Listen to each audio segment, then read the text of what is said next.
వాగర్తావిద సంపృక్తౌ వాగర్త ప్రతివర్తయే జగత పితరౌ వందే పార్వతీ పరమేశ్వరం.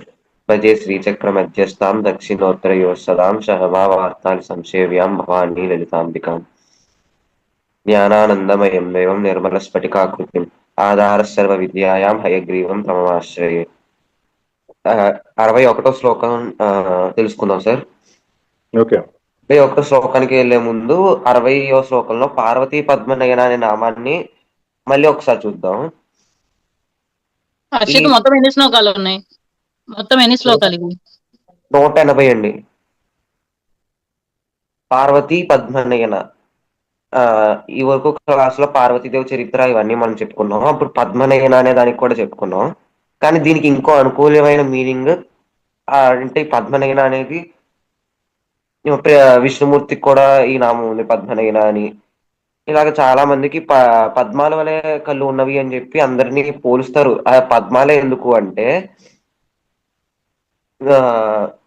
విష్ణుమూర్తి అమ్మవారు కానీ విష్ణుమూర్తి కానీ ఆవిడ యొక్క కన్ను పద్మం ఇలా వికసించాక లోపల ఉండే పసుపుతనం ఉంటుంది చూడండి, అది ఎంత పెద్దది ఉంటుందో, ఎంత పచ్చగా, ఎంత అందంగా ఉంటుందో చూడడానికి. అలాగా వికసించాక ఆ కళ్ళు అంత అందంగా ఉంటాయి అని చెప్పడానికి పద్మనయన అంటారు. పద్మాలు వలె కళ్ళు ఉన్నవి అంటే ఇలాగ మీనింగ్ అనమాట. దీంట్లో ఈ కలువ పువ్వుల్లో 3 రకాల కలువలు ఉన్నాయి మనకి. తెల్ల కలువ, పద్మము, నల్ల కలువ. ఈ నల్ల కలువలో గౌరీదేవి అంటే పార్వతీదేవి ఉంటారు. ఎరుపులో లక్ష్మీదేవి, తెలుపులో సరస్వతీదేవి. ఈ వాటికి మూడాట్లకి కూడా వాటికి తగిన పేర్లు ఉన్నాయి. ఈ పద్మం అంటే ఎర్ర రంగు ఉండే పువ్వుకి అరవిందము అని పేరు. ఆవిడకి ఇంకో పేరు అరవిందనైనా అని కూడా మనం అక్కడ ఇచ్చుకోవచ్చు. ఇంకా 61వ శ్లోకంలోకి వస్తే ప్రేతాసనాసన.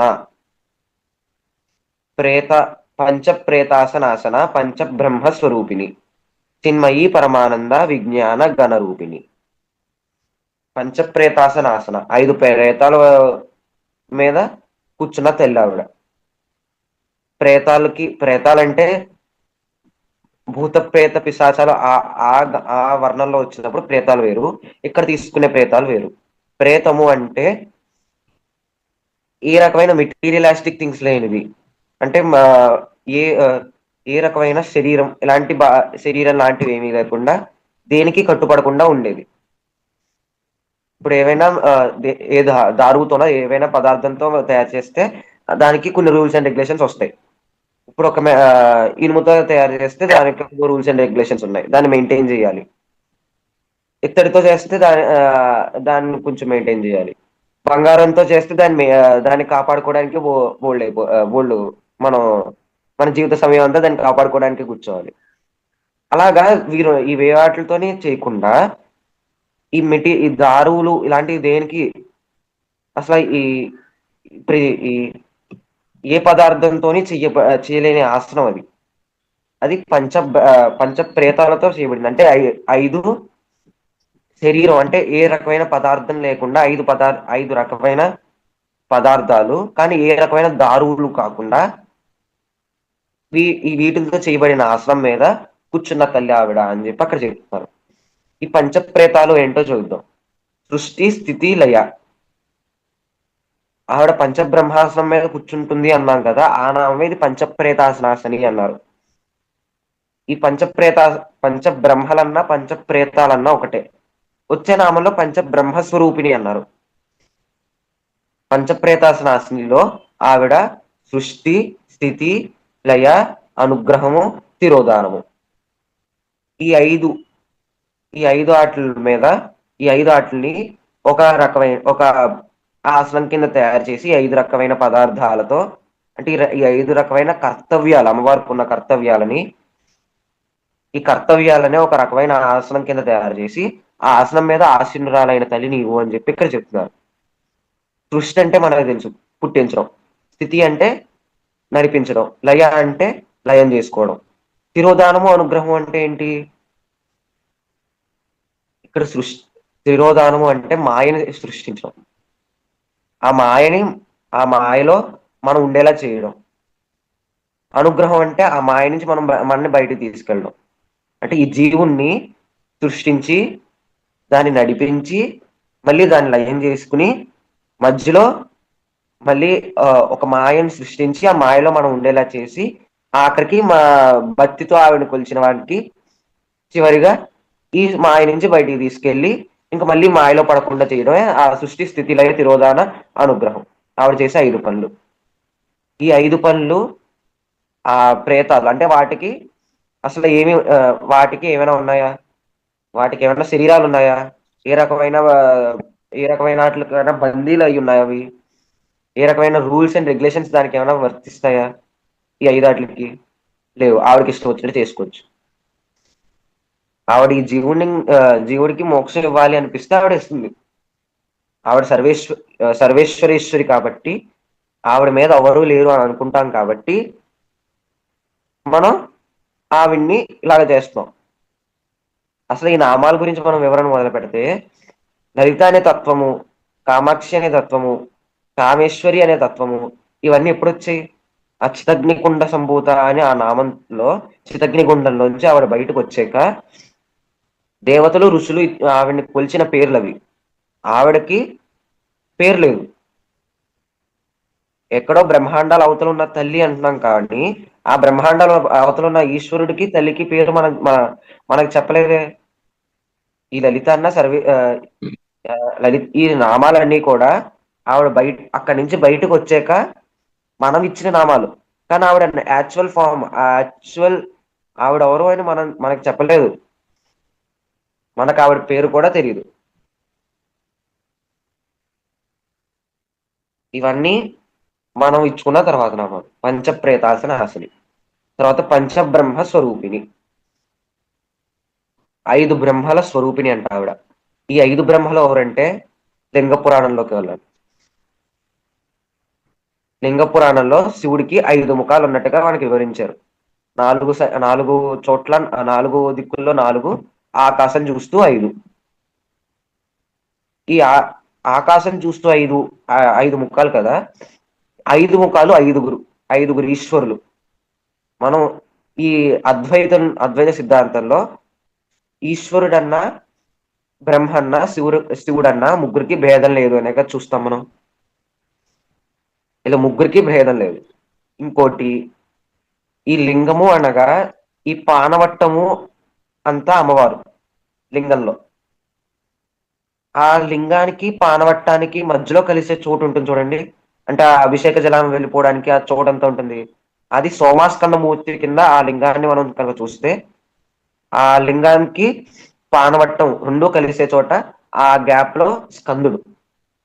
ఈ మొత్తం లింగం ఈశ్వరుడు. సోమ స్కందమూర్తి. ఉమా స్కంద. సోముడు, ఉమా, స్కందుడు వీళ్ళు ముగ్గురు ఆ శివలింగంలో ఉంటారు సోమాస్కందమూర్తిలో కనుక దర్శించితే.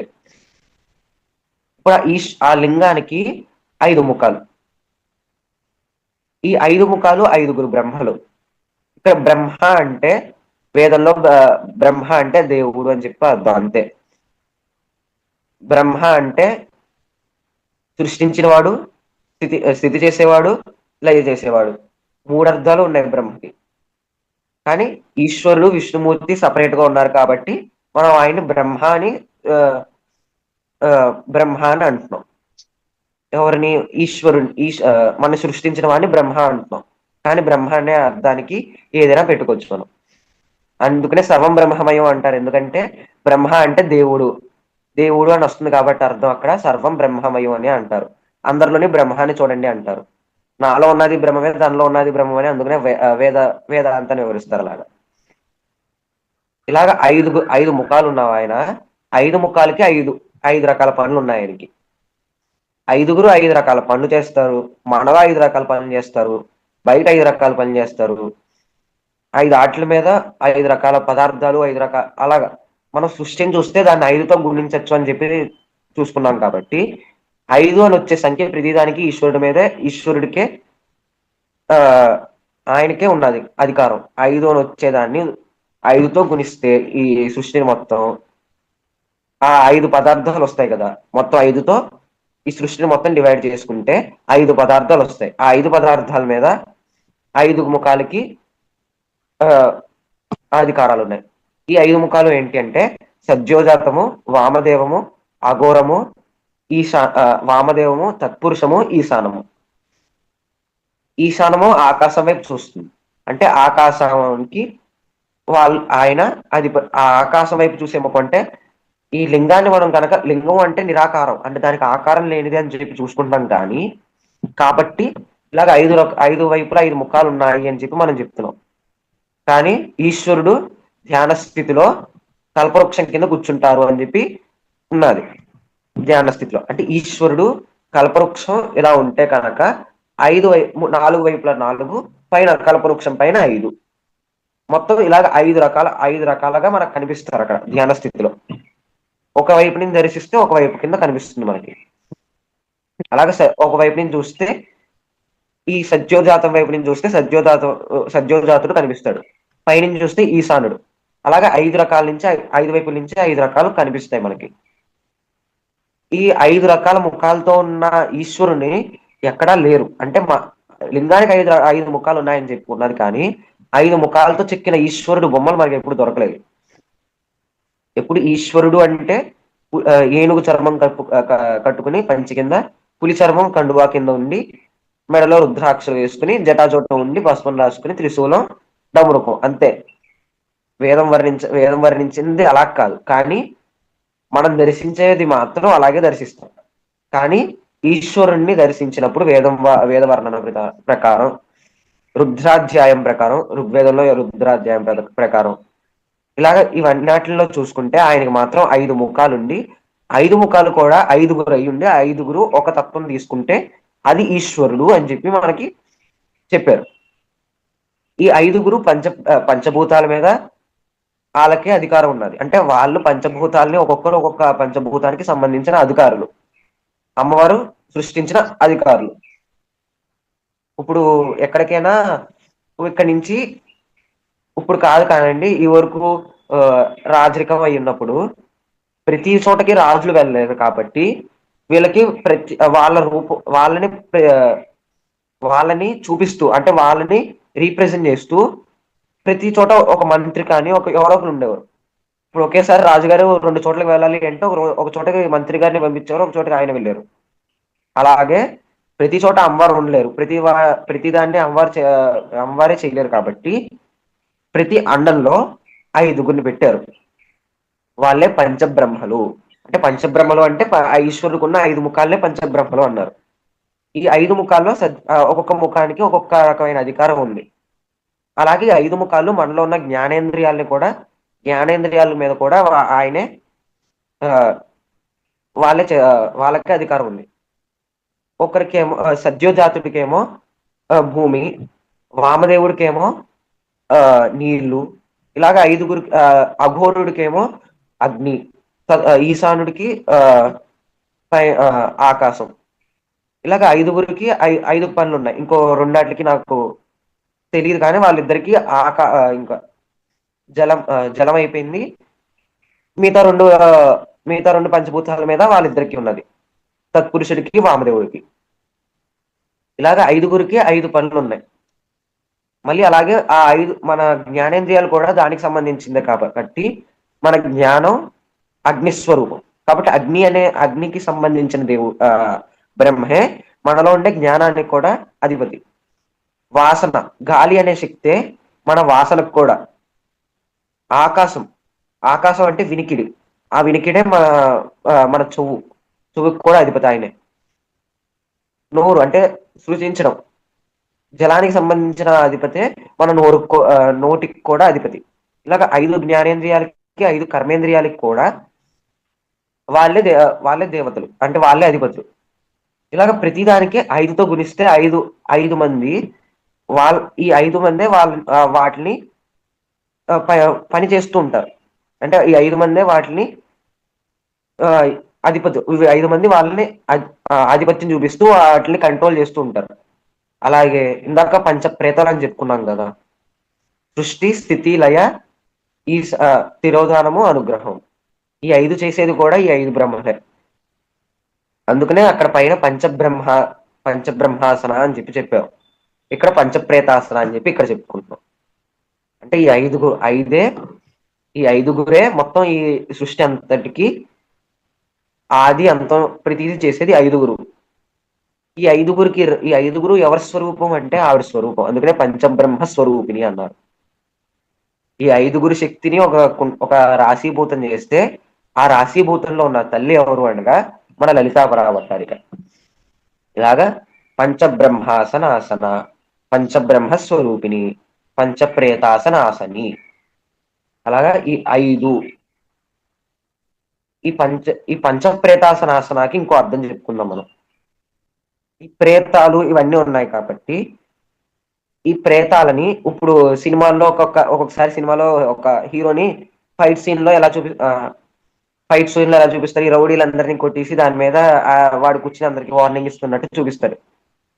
ఇంకొకటి రామాయణంలో అంగదుడి తోక కథ తెలుసా అందరికి. రాముడు ధర్మాత్ముడు. ఆయన ధర్మాన్ని ఎంత ఆయన భార్యని లంకలో పెట్టుకున్నా యుద్ధానికి వెళ్ళకూడదు కాబట్టి ముందు సంధి చేసుకోవాలి కాబట్టి ఈయన యుద్ధానికి వెళ్తున్నాడు కాబట్టి ముందు మనం సంధి ప్రస్తావన పంపించాలి కాబట్టి అంగదుడిని సంధి ప్రస్తావనకు పంపించారు దూత కింద. కానీ అక్కడ ఏమైందంటే దూత అక్కడున్న రాజు ఎలా ఉంటాడో దూతని కూడా అలాగే ట్రీట్ చేయాలి మనం. ఎందుకంటే దూత రాజు యొక్క ప్రతిరూపం కాబట్టి. కానీ రావణాసుడు అలా ట్రీట్ చేయలేదు. ఆయన కూర్చోడానికి కూడా ఆసనం ఇవ్వలేదు. అప్పుడు ఏం చేశాడంటే సభలో అంగదుడు తన తోకనే ఒక రకమైన ఒక ఆసనం కింద తయారు చేసుకుని ఆ ఆసనం మీద కూర్చుని సంధి ప్రస్తావన ఇచ్చాడు. అలాగా ఆ తోకని ఎలా ఆసనం కింద చేసుకున్నారో అలాగా అమ్మవారు కూడా ఈ ప్రేతాలన్నిటిని ఆసనం చేసుకుని అక్కడ కూర్చున్నారు అని చెప్పి మనం ఊహ చేసుకోవాలి. అంటే ఏంటి అంటే ఇక్కడ ఆ ప్రేతాలు అనగా ఈ ప్రేతాలు భూత ప్రేత పిశాచాలు ఇవన్నిటిని ఒక కంట్రోల్ చేస్తూ అంటే ఆవిడున్న చోట ఈ భూత ప్రేత పిశాచాలు అన్నిటిని అణిగి తొక్కుతుంది అని చెప్పి ఇక్కడ మనం తీసుకోవచ్చు. ఇక్కడ పంచప్రేతాసన ఆసని అంటే భూత ప్రేత పిశాచాలు అన్నిటిని ఆపుతుంది కాబట్టి ఇక్కడ పంచప్రేతాసన ఆసని అని చెప్పి ఇక్కడ చెప్పారు. ఇలా కూడా తీసుకోవచ్చు. లేకపోతే ఇందాక మనం చెప్పుకున్నట్టు సృష్టి స్థితి లయ తిరోధాన అనుగ్రహంలో కూడా తీసుకోవచ్చు మనం. నెక్స్ట్ రెండో పాదానికి వెళ్దాం సార్. చిన్మయి పరమానంద విజ్ఞాన గణరూపిణి. చిన్మయి, చిన్ అంటే చిత్, ఈ చిన్మయి అంటే చిత్మయి. ఈ చిన్ అంటే జ్ఞాన రూపమైన తల్లి నువ్వు అని చెప్పి ఇక్కడ చెప్తున్నారు. మనం ఇక్కడ పైనుంచి ఆవిడ జ్ఞాన రూపమైన తల్లి తీసుకుంటుంటే ఇక్కడ నామం ఇక్కడ వచ్చింది, జ్ఞాన రూపమైన తల్లివి నీవు అని చెప్పి. జ్ఞానంతో నిండిపోయిన తల్లి. ఇప్పుడు మనం చెయ్యి ఆకాశంలో పెట్టి ఆకాశంలోంచి తీస్తే ఆకాశం ఉంటుంది మన చేతిలో. నీళ్ళలో పెట్టి బయటికి తీస్తే నీళ్ళు ఉంటాయి. ఒక పులని అగ్నిలోంచి పెట్టి అగ్నిలోంచి బయటికి తీస్తే అగ్ని వస్తుంది దాంట్లోంచి. అలాగే భూమిలోంచి చేయి పెట్టి తీస్తే మన చేతిలో కూడా భూమి వస్తుంది. అలాంటప్పుడు అక్కడ చితగ్నికుండ సంభూతలో చితగ్నిలోంచి ఆవిడ వచ్చిందంటే చితగ్నిలోంచి ఆవిడని బయటికి తీసుకొచ్చారంటే ఆవిడ కూడా చిత్తే కదా, అంటే జ్ఞానమే కదా ఆవిడ. కాబట్టి ఆవిడ కూడా జ్ఞాన స్వరూపమే కాబట్టి ఆవిడ చితగ్నికుండ సంభూత కాబట్టి ఆవిడ చిన్మయి కూడా చిత్మయి. అంటే జ్ఞానంతో నిండిపోయిన తల్లి రూపం ఆవిడది, జ్ఞాన స్వరూపిణి కాబట్టి చిన్మయి. పరమానంద, ఈ పరమానంద ఆ జ్ఞానాన్ని పొందిన వాళ్ళకి ఇప్పుడు ఈశ్వరుడు విష్ణుమూర్తి బ్రహ్మ కూడా వాళ్ళ ధ్యానంలో వాళ్ళు రమిస్తూ ఉంటారు. ఎప్పుడు చూసినా బ్రహ్మ సృష్టి చేస్తాడు, విష్ణుమూర్తి ఒక్కొక్కసారి కనిపిస్తారు, కానీ ఈశ్వరుడు మాత్రం అస్తమానం జ్ఞానంలో రమిస్తూనే ఉంటారు. ఆయన ఈశ్వరుడు ఆ జ్ఞానంలో రమించడం అంటే ఏంటంటే ఆ జ్ఞానాన్ని అనుభవించడం, ఆ జ్ఞానాన్ని చర్చించడం, ఆ జ్ఞానాన్ని ప్రతిదాన్ని అర్థం చేసుకోవడం. కొంతమంది పండితులు ఉంటారు, వాళ్ళకి ఏంటి ఆనందం అంటే వాగ్వివాదం, అంటే వాళ్ళతో వాదిస్తూ ఉండడం, ఆ వాదనలో కొన్ని ఇంకా తెలుసుకోవడం, వాదనలో గెలవడం. ఇవే కదా ఆ పండితులకి, పండితులనే కాదు అందరికి, కొంతమందికి ఇదే ఆనందం. కొంతమందికి ఏంటి ఆ జ్ఞానాన్నే ఇంకా చర్చించి, ఇప్పుడు వేదం ఉందనుకోండి, ఆ వేదాన్ని వేదం కింద చదవరు కొంతమంది పండితులు. ఆ వేదంలో సారం పట్టుకుంటారు. తర్వాత భాషార్థం పట్టుకుంటారు. తర్వాత వ్యాకరణం పట్టుకుంటారు. ఇలాగ ఒక్కొక్కసారి ఒక్కొక్కటి పట్టుకుంటారు. అలాగే మొత్తం ఆ దాంట్లో ఉన్నదంతా పట్టుకునేంత వరకు అలాగా దాన్నే చూసుకుంటూ ఆ పట్టుకుని తెలుసుకోవడం వల్ల, కొత్త కొత్త విషయాలు తెలుసుకోవడం వల్ల ఆనందపడుతూ ఉంటారు. ఆ ఆనందాన్ని ఆవిడ కూడా పొందుద్దంట. ఆవిడ జ్ఞానస్వరూపం కాబట్టి ఆ జ్ఞాన స్వరూపంలోనే మిగతా జ్ఞానాన్ని కూడా ఆవిడలో ఉన్న జ్ఞానాన్ని ఆవిడ బయటికి తీసుకురావడం, లేకపోతే ఆవిడలోనే ఆవిడ చర్చించుకోవడం, ఆ జ్ఞానాన్ని ఆ చర్చించుకోవడం వల్ల వచ్చిన ఆనందం. ఏ రకమైన ఆనందం? పరమానందం. ఈ పరమానందము అంటే మనకన్నా కొన్ని వేల రెట్లు మనకు వచ్చే ఆనందానికి ఆనందం అని పేరు అనుకోండి. తర్వాత వచ్చే మనకి 100 రెట్లున్న ఆనందానికి ఆ ఆ గంధర్వానందం అని చెప్పి పేరు. దానికి 100 రెట్లకి దేవానందం అని పేరు. దానికి 100 రెట్లకి ఇంకొక ఆనందం. అలా కొన్ని 100 రెట్లకి బ్రహ్మ. ఆ, ఆ, అలా కొన్ని 100 రెట్లకి ఇంకొక ఆనందం. వీటిపైన బ్రహ్మానందం, దానిపైన పరమానందం. ఇలా ఈ ఆనందం మనలాంటి వాళ్ళు ఎవరైనా పొందగలరా? ఆవిడ ఆవిడ కాబట్టి ఆవిడే పొందగలదు కాబట్టి ఆవిడ పరమానంద, చిన్మయి పరమానంద ఆవిడ. ఈ జ్ఞాన స్వరూపమైన తల్లి జ్ఞాన వివరణ ఆ వేదాంత చర్చతో, ఆ జ్ఞాన స్వరూపమైన తల్లి జ్ఞాన చర్చతో పరమానందురాలు అవుతూ ఉంటుందని చెప్పి ఇక్కడ మనం ఆ 2 నామాల్లో ఆ వాక్యార్థం తీసుకోవచ్చు. తర్వాత విజ్ఞాన గణరూపిణి. ఈ విజ్ఞానము అంటే ఏంటో చూద్దాం. జ్ఞానము అంటే మనం పొందేది. విజ్ఞానం అంటే ఏ రకమైన జ్ఞానం పొందడం వల్ల ఈ మనలో ఉన్న జీవుడు ఇంకో శరీరంలో మళ్ళీ జీవం తీసుకోకుండా ఈ జీవుడు సరాసరి ఆవిడలో కలిసిపోతాడో అలాంటి ఆనంద్ అలాంటి జ్ఞానం ఏదైతే ఉంటుందో ఆ జ్ఞానానికి విజ్ఞానము అని పేరు. అంటే మోక్షాన్ని ప్రసాదించే జ్ఞానానికి విజ్ఞానము అని పేరు. ఆ విజ్ఞానం అంటే ఆ మన మోక్షాన్ని ప్రసాదించే జ్ఞానాన్ని ఒక రాశీభూతం చేస్తే ఆ రాశీభూతం ఎవరి స్వరూపం అంటే అమ్మవారి రూపంలో ఉంటుంది. అంటే మన ఆ విజ్ఞానాన్ని ఒక చోట ఒక రూపం కింద దిద్దితే ఆ రూపం అమ్మవారి యొక్క రూపం అవుతుంది అని చెప్పి ఇక్కడ చెప్తున్నారు. విజ్ఞాన గణరూపిణి అంటే ఇది. ఇంకొకటి విజ్ఞానము అంటే మన సైన్స్ అని అర్థం. అంటే మన సైన్స్ ఈ సైన్స్ అంతా కూడా ఒక రూపాన్ని చూసుకుంటే ఈ సైన్సెస్ ని ఆవిడ యొక్క రూపమే అని చెప్పి ఇక్కడ చెప్తున్నారు. అంటే ఈ వరకు విజ్ఞానులు అంటే ఉండేవారు కాదు. వాళ్ళు ఎవరు మెటీరియల్స్ కొన్ని ఫిజిషియన్స్ ఉండేవారు, కెమికల్స్ చేసే వాళ్ళు ఉండేవారు. వీళ్ళందరూ ఉపాసకులు అనమాట.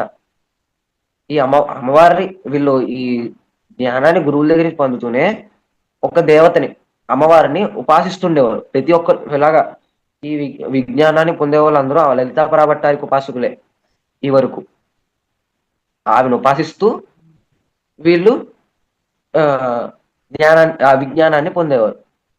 అంతెందుకు భాస్కరాచార్యులు ఈ మనకి ఈ మొత్తం ఈ లలిత సహస్రనామానికి ఈ మన వివరణ అంటే వాక్యాన్ని రాసిన వాళ్ళు భాస్కరాచార్యులు. ఈ ఆయన ఒక ఫిజిషియన్, ఫిజిక్స్ ఆయన కనిపెట్టింది భాస్కర సర్కిల్ అని చెప్పి ఉంటుంది. దాన్ని కనుక మెర్క్యూరీతో తయారు చేసి కరెక్ట్ గా యూజ్ చేస్తే కనుక అది ఇన్ఫినిటీ, దానికి టైం అది ఆగదు, అలా తిరుగుతూనే ఉంటుంది అని చెప్పి అక్కడ ఆ భాస్కర సర్కిల్ ఆయన మెన్షన్ చేశాడు. దాన్ని మనం చూసుకుని చేస్తే కనుక ఆ భాస్కర సర్కిల్ వర్క్ అయింది. కానీ దాంట్లో ఆయన మెర్క్యూరీ అని చెప్పాడు. ఆ మెర్క్యూరీ అంటే అప్పట్లో మెర్క్యూరీ బాల్స్ కానీ మెర్క్యూరీ క్రిస్టల్స్ కానీ అని చెప్పారు అక్కడ. వాళ్ళు ఇక్కడ మెర్క్యూరీతో ఒక టెస్ట్ చేశారు, అది ఫెయిల్ అయింది. తర్వాత మళ్ళీ మెర్క్యూరీ బాల్స్ అని ఉంటాయి. ఆ మెర్క్యూరీ బాల్స్ తో టెస్ట్ చేసినప్పుడు కనుకైతే అది వర్క్ అయింది, ఇన్ఫినిటీ వరకు తిరిగింది. కానీ దానికి ఏంటంటే ముందు పొటెన్షియల్ దానికి ముందు ఎనర్జీ ఇవ్వాలి. ఆ ఎనర్జీతోనే అది మళ్ళీ ఎనర్జీ క్రియేట్ చేస్తుంది. అలాగా మన ఈ వరకు విజ్ఞానులు అందరూ కూడా అమ్మవారి ఉపాసకులు. వాళ్ళు ఉపాసన చేశారు కాబట్టి వాళ్ళకి అంత జ్ఞానం వచ్చింది. కాబట్టి అలాగా ఆవిడ విజ్ఞాన గణరూపిణి. ఆ విజ్ఞానాన్ని ఒక రకంగా అర్చిస్తారు. అలా మనకు తెలుసుకోవడం అనే రూపంలో ఆ విజ్ఞానాన్ని చర్చించారు. ఇంకొకటి ఆవిడ యొక్క స్వరూపాన్ని నేరుగా కూడా అర్చించారు. కాబట్టే వాళ్ళు అంత విజ్ఞానులు అయ్యారు. అలాగే ఈవిడ విజ్ఞాన గణరూపిణి. ఆ విజ్ఞానాన్ని ఒక రాశీభూతం చేస్తే ఆ రాశీభూతంలో ఉండే తల్లే ఈవిడ అని చెప్పి ఇక్కడ చెప్పారు. ఇలాగే ఈ 61వ శ్లోకం ఇవాళ కొట్టుకుంటాం సరే ఇవాళ. ఇంకొకటి నేను శ్రీచక్రం గురించి తెలుసుకుంది ఏంటి అంటే, మనం దేవి ఖడ్గమాల చదువుతాం కదా, ఆ దేవి ఖడ్గమాలలో ఉండే దేవతలే ఈ శ్రీచక్రార్చనలో ఉండేవాళ్ళు. అంటే ఆ దేవి ఖడ్గమాలలో మీరు చదువుతూ ఉంటుంటే దాంట్లో జ్వాలామాలిని, అనిమా సిద్ధి, మహిమా సిద్ధి, ఇలాగా సిద్ధులన్నీ వస్తాయి. సిద్ధినిత్యా దేవతలందరూ వస్తారు. తర్వాత ఆ బీజాకర్షిణి, మంత్రాకర్షిణి, శరీరాకర్షిణి, శబ్దాకర్షిణి, ఇలాగా ఆకర్షణ దేవతలందరూ వస్తారు. అష్టమాతృకులు అందరూ వస్తారు. వీళ్ళందరూనే మనకి అక్కడ ఆ శ్రీచక్రార్చనలో ఉండే దేవతలందరూ వీళ్ళే. కాబట్టి మనం శ్రీచక్రార్చన చేసుకోలేం కాబట్టి అది చేసుకోవాలంటే నవావరణార్చన తెలుసుకోవాలి. అది చెప్పేది గురువులు అంత సులభంగా దొరకరు కాబట్టి ఈ ఖడ్గమాలను కనుక చదువుతూ పూజించుకుంటే శ్రీచక్రార్చన చేసినట్టే. సార్ ఈ క్లాస్కి అంతే సార్. Thank you miss. నేను ఆనందంలో ఎన్ని టైప్స్ అన్నారు కదా చూస్తా ఉన్నా.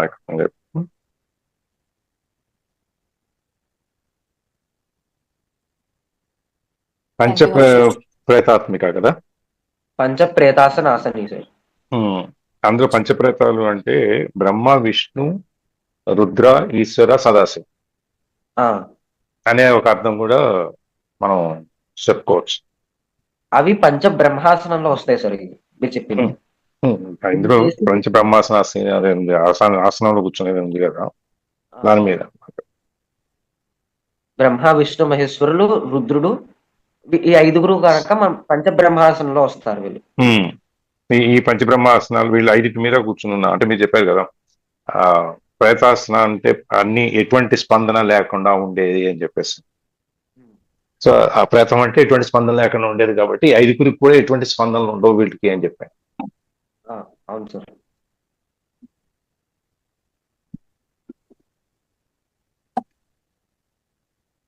అది ఒకటే, నేను దీనిలో యాడ్ చేసేది ఏం లేదు. ఎవరికైనా ఏమైనా డౌట్స్ ఉన్నాయా అండి? ఎవరైనా యాడ్ చేస్తారా? జ్యోతి. జై శ్రీమన్నారాయణ. జై శ్రీమన్నారాయణ. జై శ్రీరామ్ సార్.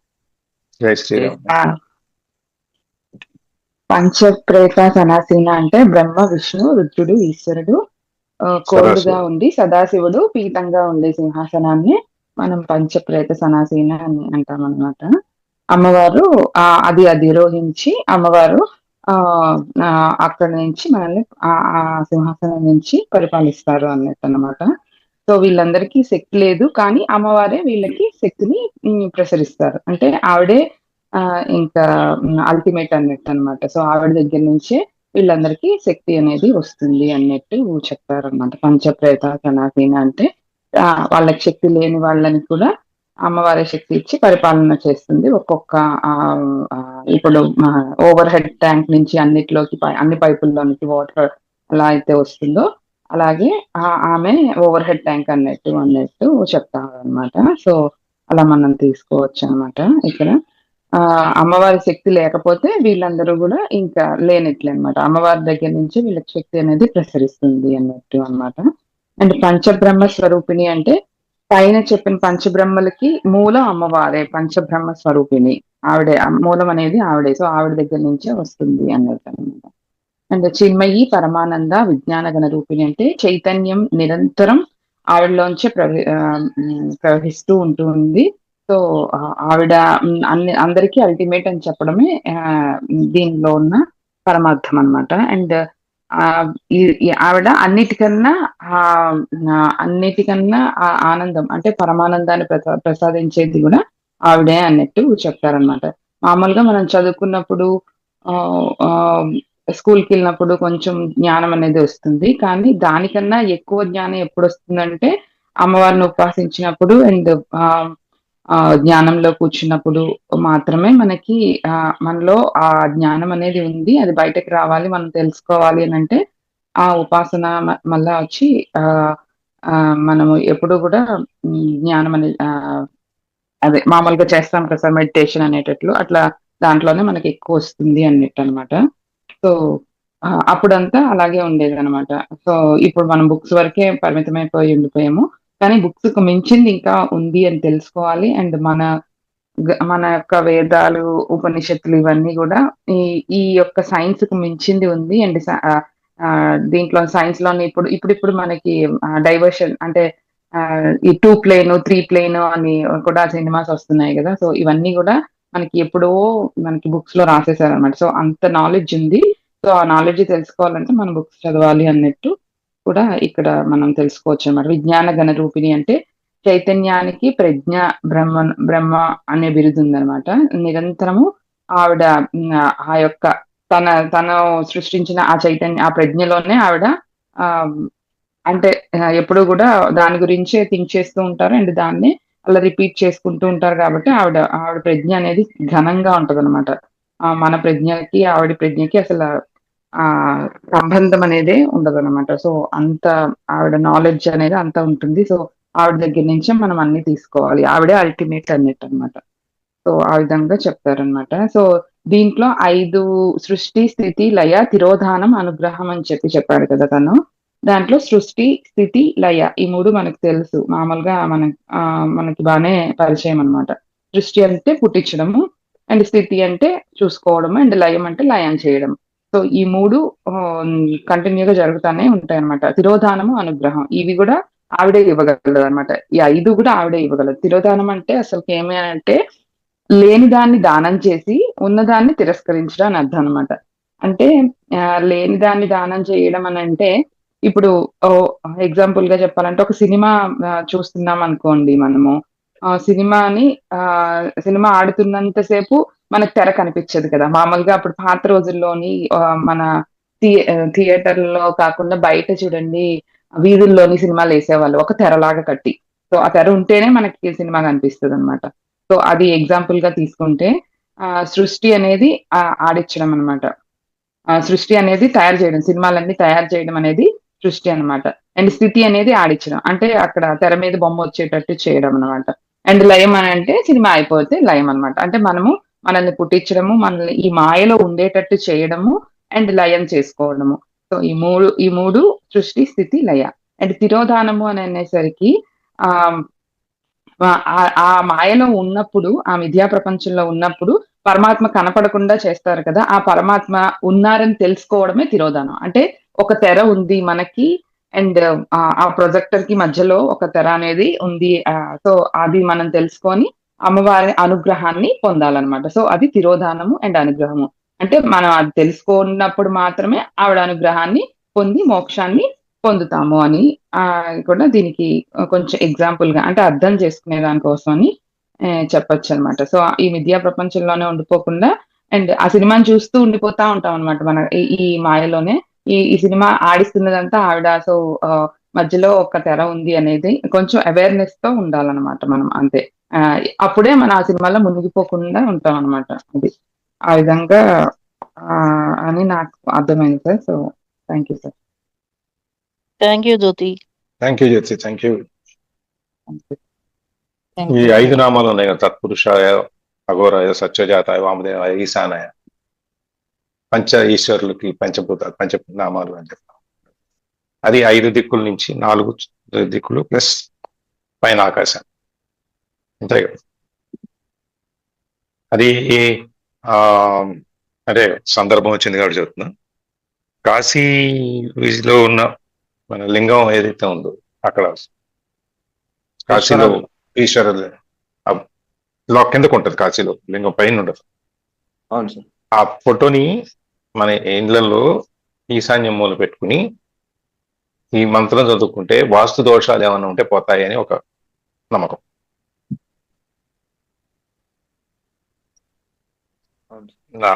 ఆ యొక్క శివుడి యొక్క రూపం ఏదైతే కాశీలో ఉందో ఆ రూపం యొక్క ఫోటో దొరుకుతుంది, బయట దొరుకుతుంది. అది తీసుకుని ఈశాన్యంలో, ఇంటికి ఈశాన్యంలో, రూము కాదు, ఇంటి లోపల ఫైనల్ ముందు ఉండే రూమ్ లో ఈశాన్యంలో పెట్టుకుని రోజు ఈ మంత్రం కనుక చదువుకుంటే ఈ వాస్తు దోషాలు ఏమైనా ఉంటే ఇంట్లో అవి పోతాయని ఒక నమ్మకం. ఓం తత్పురుషాయ నమః, అఘోరాయ నమః, సత్యోజాతాయ నమః, వామదేవాయ నమః, ఈశానాయ నమః. ఈ 5 సందర్భం వచ్చిందని చెప్తాను. ఇది మళ్ళీ పెట్టండి సార్ తర్వాత. ఇది 5 ఆ, ఎనీ రికార్డింగ్ వచ్చేస్తాగా. Okay sir. ఇది రికార్డింగ్ షేర్ చేస్తా కదా, ఇలా పెడదా ఏమో దాంట్లో. ఓకే సార్ పెట్టండి. జ్యోతి సార్ నేను నోట్ రేపు చేసుకొని చెప్తాను పెట్టమ్మా. సార్ నా క్లాస్. ఆ? నాది రేపు సార్ క్లాస్. రేపు కాదు, ఇది పెట్టమంటున్నా. ఇప్పుడు సార్ చెప్పిన 5 నామాలు అవి నోట్ చేసుకొని నామాలు అవి ఉన్నాయి కదా జ్యోతి. వాస్తు తర్వాత అఘోరాయ దోషాలు నమః, పోతాయి. తత్పురుషాయ నమః, అఘోరాయ నమః, సత్యోజాతాయ నమః, వామదేవాయ నమః, ఈశానాయ నమః. అది హర్షిత్ ఒకసారి అది కొట్టేయమ్మ దాంట్లో అమ్మకంలో.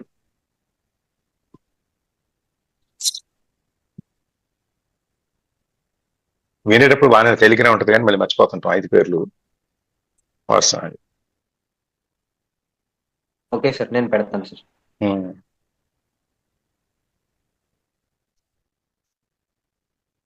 రేపు ఓకే. ఇంకా నెక్స్ట్ ఎవరన్నా? ఎవరైనా షేరింగ్స్ ఉన్నాయా అండి?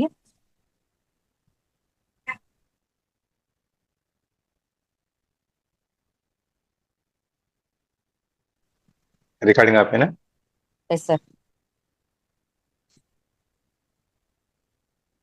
సత్య హర్ష్.